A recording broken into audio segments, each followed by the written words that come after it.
Assalamualaikum warahmatullahi wabarakatuh. Kami dari kelompok 7 ingin mempresentasikan hasil diskusi kami mengenai sistem reproduksi manusia yang beranggotakan Nada Sofura Afifah, Noviani, dan saya Sigit Indasari. Materi yang pertama mengenai pengertian sistem reproduksi manusia. Sistem reproduksi adalah suatu rangkaian dan interaksi organ dan zat dalam organisme yang dipergunakan untuk berkembang biak.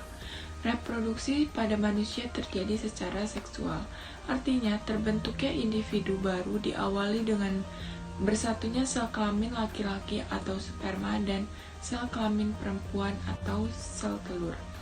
Sistem reproduksi manusia dibedakan menjadi alat reproduksi laki-laki dan alat reproduksi perempuan. Faktor-faktor yang berpengaruh terhadap fungsi reproduksi.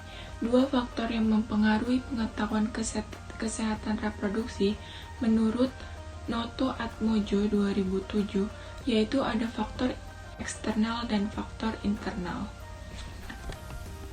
Faktor eksternal itu meliputi pendidikan, ekonomi, informasi, dan lingkungan. Sedangkan faktor internal itu meliputi minat, pengalaman, dan usia.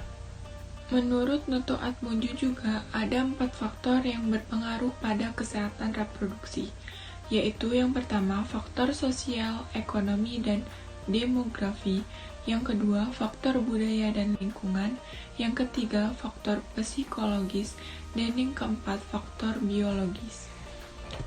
Selanjutnya, organ reproduksi pada laki-laki.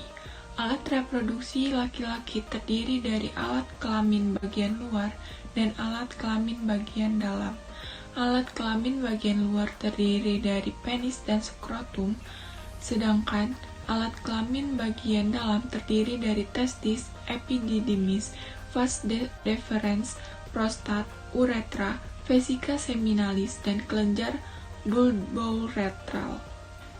Dan ini merupakan gambar organ reproduksi pria, yaitu ada uretra, penis, gland penis, revus, skrotum, testis, epididymis, ductus deferens, anus, bulbouretral gland, prostate gland, rectum, ejaculation duct, seminal vesicle, ureter, dan urinary bladder. Sekian materi yang saya sampaikan. Materi yang selanjutnya akan disampaikan oleh Nada Sofura Afifah. Oke teman-teman, selanjutnya kita akan bahas lebih detail lagi mengenai organ reproduksi pada pria. Yang pertama ada penis. Nah, penis ini merupakan organ yang berperan dalam kopulasi. Kopulasi sendiri merupakan hubungan kelamin antara pria dan wanita.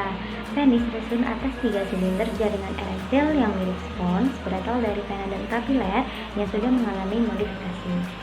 Nah, untuk 2 silinder sendiri terletak di atas dan biasa disebut dengan carpus venosa, dan 1 buah silindernya terletak di bawah dan membungkus uretra dinamakan corpus spongiosum. Penis berfungsi sebagai alat kopulasi bila dalam keadaan ereksi. Nah, selanjutnya ada glans atau kepala penis, di mana kepala penis adalah bagian paling depan dari batang penis yang sangat banyak mengandung pembuluh darah. Nah, ujung penis ini tertutup kulit yang biasanya nantinya akan dibuang saat proses sunat. Teman-teman bisa lihat ini adalah anatomi dari penis. Selanjutnya, organ reproduksi pria yang selanjutnya adalah skrotum, di mana skrotum ini berjumlah sepasang, di mana skrotum merupakan kantung yang berisi testis. Nah, antara kantung sebelah kanan dan kiri dibatasi oleh sekat yang tersusun jaringan ikat dan otot polos atau otot dartos. Otot dartos menyebabkan skrotum dapat mengundur dan berkerut. Nah, di sini sudah ada anatomi dari skrotum. Teman-teman bisa melihat di sini adalah anatomi dari skrotum. Selanjutnya ada testis, di mana testis merupakan gonad jantan berbentuk oval terletak dalam skrotum atau kantung pelir. Nah, testis ini mengandung lipatan saluran tubulus seminiferus, di mana merupakan saluran tempat pembentukan sperma. Dan testis juga mengandung sel-sel Leydig atau sel-sel penghasil hormon testosteron. Nah, di sini testis berfungsi sebagai saat tempat membentukkan sperma dan penghasil hormon testosteron karena mengandung lipatan saluran tubulus seminiferus dan sel-sel Leydig. Selanjutnya ada epididymis, di mana epididymis merupakan saluran yang keluar dari testis. Setiap testis memiliki satu epididymis sehingga jumlahnya memiliki sepasang. Epididymis berfungsi sebagai tempat penyimpanan sperma yang nantinya sperma akan matang. Di sini sudah ada anatomi dari epididymis. Selanjutnya adalah vas deferens. Nah, untuk vas deferens ini juga berjumlah satu pasang. Vas deferens merupakan saluran lurus mengarah ke atas dan merupakan kelanjutan dari epididymis. Dan ujung salurannya ini berada dalam kelenjar prostat, di mana vas deferens berperan sebagai saluran jalannya sperma dari epididymis menuju vesikula seminalis atau kantung mani. Selanjutnya, prostat atau kelenjar prostat. Nah, di sini prostat berjumlah satu, terdapat di bawah kandung kemih, di mana prostat berfungsi untuk mensekresikan getahnya secara langsung ke dalam uretra yang berupa cairan encer berwarna putih seperti susu dan mengandung enzim antikoagulan dan asam sitrat atau nutrisi bagi sperma. Organ reproduksi pria yang terakhir yaitu adalah uretra, di mana uretra merupakan saluran yang terdapat di sepanjang penis. Nah, saluran ini berfungsi sebagai keluarnya urin dan saluran keluarnya air mani. Nah, ini adalah anatomi dari uretra pada organ reproduksi pria. Di sini saya akan melanjutkan presentasi dari teman saya sebelumnya. Organ reproduksi wanita terdiri dari alat kelamin dalam dan alat kelamin luar. Alat kelamin dalam terdiri dari lubang vagina, labia mayora, labia minora, mon pubis, dan klitoris. Sedangkan alat kelamin bagian dalam terdapat ovarium, tuba fallopi atau oviduk, dan uterus. Alat reproduksi wanita akan matang dan berfungsi secara normal biasanya pada saat wanita tersebut masuk akil balik, yaitu pada usia sekitar 8 hingga 12 tahun. Gambar organ reproduksi wanita, terdapat bagian luar itu terdapat vagina, kemudian bagian dalam ada rahim, serviks, ovarium, dan tuba fallopi. Kemudian vulva merupakan daerah yang menyelubungi vagina.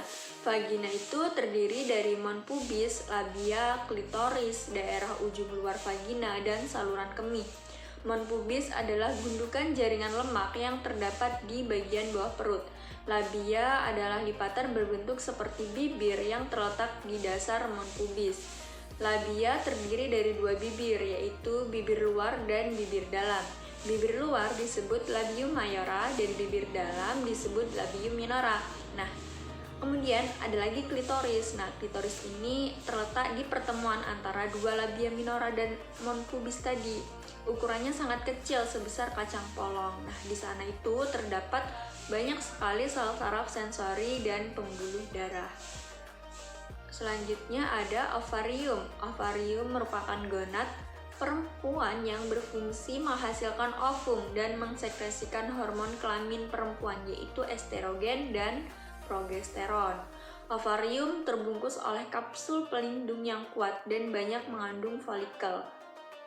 Ada selanjutnya itu tuba fallopi atau oviduk, adalah saluran yang menghubungkan ovarium dengan uterus. Jumlah dari tuba fallopi ini ada dua, atau sepasang. Nah, ujungnya itu mirip corong, berjumlah yang disebut infundibulum, berfungsi untuk menangkap ovum yang dilepas dari ovarium. Terus ada juga tempat perkembangan embrio menjadi janin, disebut itu dengan rahim. Nah, rahim ini bentuknya seperti buah pir, bagian bawah mengecil atau disebut juga dengan serviks. Terus rahim ini terdiri dari 3 lapisan. Ada lapisan parametrium, nah ini lapisan yang paling luar. Kemudian ada juga lapisan myometrium. Ini lapisan yang berfungsi untuk mendorong bayi untuk keluar pada saat proses persalinan atau kontraksi. Terus ada lapisan endometrium, merupakan lapisan dalam rahim tempat menempelnya sel telur yang sudah dibuahi. Selanjutnya yang terakhir adalah vagina. Vagina ini bagian luar ya, merupakan akhir dari saluran reproduksi wanita. Vagina adalah saluran yang elastis, panjangnya sekitar 8 hingga 10 cm. Vagina berfungsi sebagai alat kopulasi wanita dan juga saluran kelahiran. Vagina ditutupi oleh sebuah lapisan tipis yang dikenal dengan istilah selaput darah atau disebut juga dengan himen. Nah, himen ini ada bermacam-macam bentuknya, ada annular himen, septate himen, cibriform himen, dan introitus. Nah, dapat dilihat di gambar PPT itu adalah bentuk-bentuk dari himen. Sekian presentasi yang dapat kami sampaikan, kurang dan lebihnya kami mohon maaf.